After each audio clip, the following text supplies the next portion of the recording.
My name is Dr. Shelley Jones-Holt, and I am the founder and CEO of Leadership Legacy Consulting, where I do diversity, equity, inclusion, and belonging consulting for school districts, city councils, police departments, and just pretty much any company or organization these days.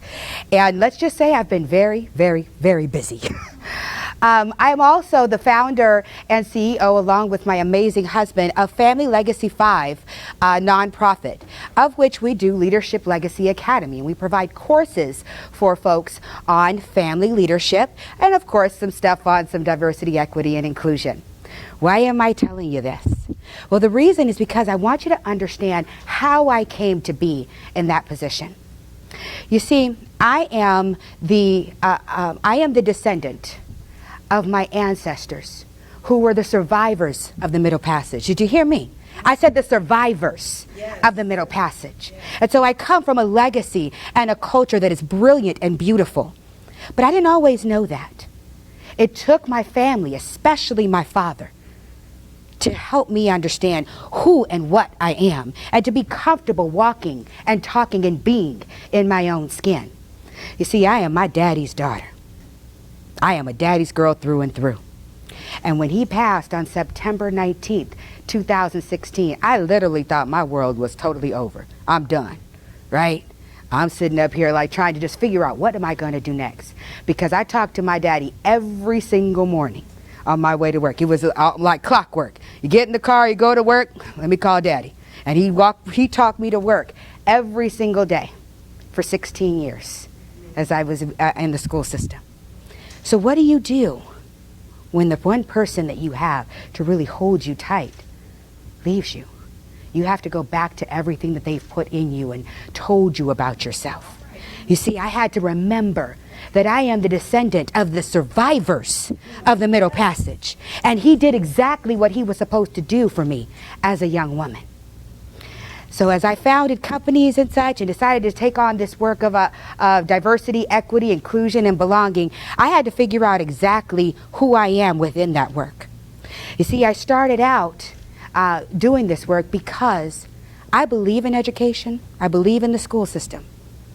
My daddy and mom had the audacity to tell me that I could do and be anything I wanted. And it wasn't until I left college that I truly realized that not only am I all the things I said before, but I also am a woman who was born and raised in privilege. You see, privilege just means that my story is full of some advantages that other people may not have. That's all privilege is. And not having privilege or lack of privilege simply means that my story has some hardships that are no fault of my own, but that I have to overcome, right? And I am a child of financial privilege. Why? Because I am a first-generation middle-class woman. I'm very proud to say that I was raised. I don't have a story about hardship. My biggest hardships were not financial. My biggest hardships were people who decided who I was and what I was capable of before I even walked in the door. Those were my hardships. I never had to worry about where my next meal was coming from. But I did have to worry whether or not people were going to see me and understand my brilliance. You see, my daddy told me one day when I didn't fit quite in with the white people, I didn't fit quite in with the black kids at school. He said, you know what? You don't fit in because you weren't made to fit in. You weren't made to fit in. And he said, and by the way, who you trying to fit in with anyway? Who are they? Who are these people you're trying to impress? And I didn't have any answers for that. But what he told me, which was amazing after that, he said, look here, if you don't fit in with everybody else, don't worry about it. Remember who you are and whose you are. And he said, and I'll never forget, he said, be the best in the room. Be the smartest in the room. Be the leader in the room. And when love is no longer served, be out. Done and done. Because he provided me with an opportunity to just be able to be out whenever I needed to. When love's not being served, kick rocks, I'm gone.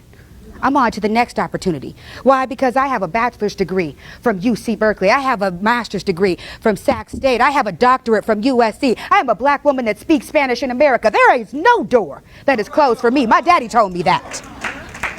But as I continued to walk through doors, the first time I dealt with racism, I was 7 years old.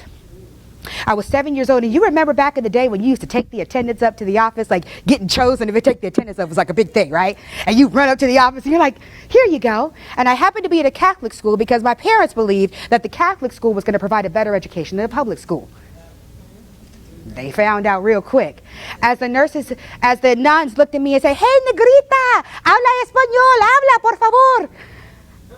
And I didn't know what that meant, but I knew what they were asking me to do, but I didn't know the meaning behind it. I came home and told my mother and my nanny that, because of course I did have nannies. Told you I was in privilege now.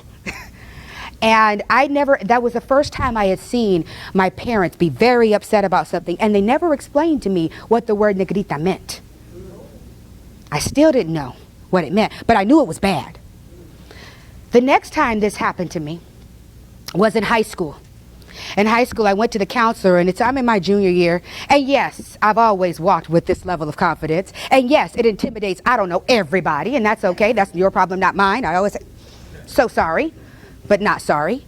And I walked into the counselor's office, and she said, hey, you haven't taken a home ec class. You're signing up for all these math classes. You don't need this AP calculus. You need a home ec class. And I said, why do I need home ec? I'm going to pay someone like you to clean my toilets. Oh yeah, you can imagine what I am now, right? So needless to say, she called my mama, and that didn't work out well for her either. But it was another time when my brilliance was going to be questioned, when I was going to be set on a path that was not for the greatness that God has for me, but what somebody else decided who and what I should be. Not going to happen, not today, and tomorrow don't look good either. So as I continued to receive accolades, I decided to go into education. That's a whole other conversation how I decided to do that, because it was not my path. But I decided, and I was good at teaching. So good that I got the Governor's Performance Award after my second year teaching. So good that I still have the record as the youngest middle school principal in Alameda County, California. So good that I became the superintendent, the first black superintendent of the 14th largest district right here in the state of Michigan. Only because they thought I couldn't do the job. That's what belief in yourself can bring. That's what it can do. But at the core of everything and why I do what I do is because this issue of the fact that I'm a first generation middle class did not prevent me from experiencing the discrimination and the bias of other people. People will always make decisions about me simply because they look at me and who I am. And that's not okay. But it's the way that many of us, including those of us in this room, have been programmed. And so part of what we have to do and to be anti-racist is to recognize when we see bias and prejudice and principles come in front of us. But realize that the things that we experience in school and at work, they don't originate there.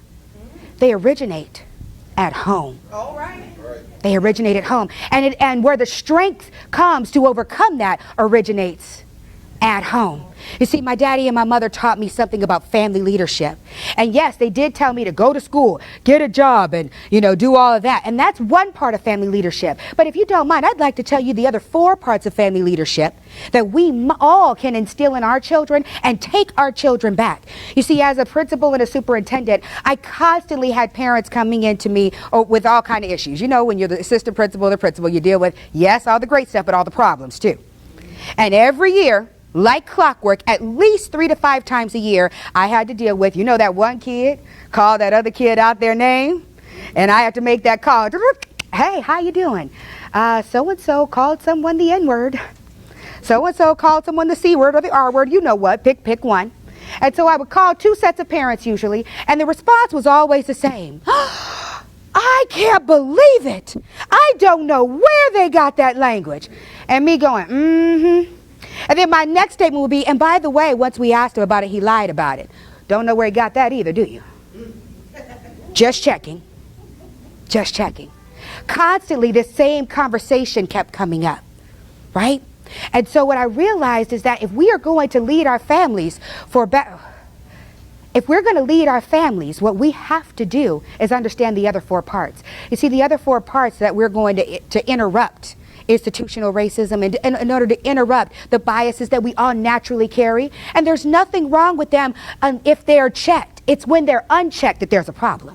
It's when we can't recognize them that there's a problem. It's when we don't want to talk about them that there's a problem. So we have 4 other areas of leadership. The second area after personal and professional career leadership, it's financial leadership. You know what? In all communities, I don't care what color you are, you will need to not understand how to make money, but what to do with your money once you've made it. And I'm going to tell you right now, the school system can help you get that professional career, but the school system does not teach financial leadership. I'm just letting you know, in case you were wondering. It's not happening. I've been in school districts and systems all over this country. It's not part of their job, because whose job is it? Ours. So if we're going to teach our kids what to do with their money, we can definitely start building what we call generational wealth. Isn't that what we all want to do? Yeah. We have the power to do that. The third area of family leadership is relational leadership. We need to teach our children how to relate with one another. We need to teach our families how to relate with one another. And I don't mean by having conflict and just saying, okay, we're going to stop speaking, or, beating them half to death, because that hasn't worked very well. Just saying. Just saying. And don't get me wrong. My husband and I have 7 children. We do not spare the rod, but we do think very critically about how we're going to engage in conflict. Do you have a set of protocols in your home for how you're going to deal with conflict? Do you know how you're going to talk about difficult subjects? Do you? I didn't think so. Did you know that it costs $250,000 to raise a child? $250,000 investment. And many of us do not have a plan for what we're going to do with that investment. So we got to teach them professional career leadership. We got to teach them financial leadership. We have to basically make sure that they know how to relate to one another. Then we have to teach them how to turn a house into a home. Home leadership. Do they know how to take care of the house once they get it? Do they know the difference between renting and owning and what that can do for your generational wealth? That is all part of something that we can teach our children. And the last and final area is personal leadership. We have to teach our children who they are.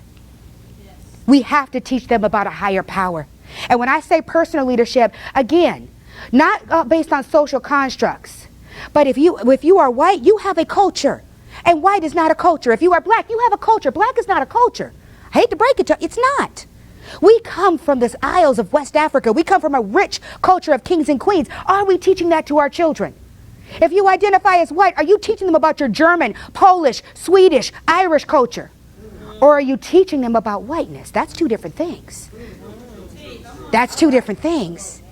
And so as we're going to start on this journey of helping every corporation, business, and school district get rid of this whole idea of racism and systemic oppression, we've got to become okay talking about this. And we've got to start the conversation at home. Right. My name is Dr. Shelley Jones-Holt. I am the anti-racism educator, and I am here to help you have those conversations. Yes, we can have those conversations without shame, blame, or victimization. We can have them with truth, empowerment, and celebration. That's what we do. Thank you so much for listening to me today. You can reach me at theantiracismeducator.com, or you can reach me at leadershiplegacyconsulting.com. Give your girl a call. I've got you.